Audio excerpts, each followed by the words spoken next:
யோவான் 3வது அதிகாரம் 16வது வசனம், 17வது வசனம், 18வது வசனம்.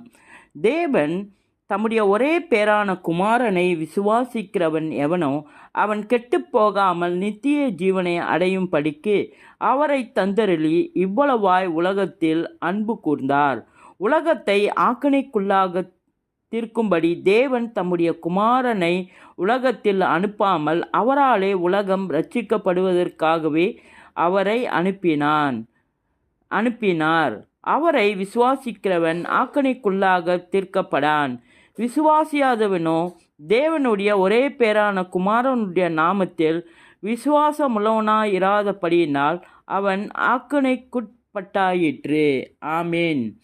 இந்த தேவ வசனங்கள் தேவன் எப்படி தன் குமாரனை அனுப்பி இவ்வளவாய் உலகத்தில் அன்பு கூர்ந்து நம்மளை மீட்டார் என்று தெரிவிக்கிறது.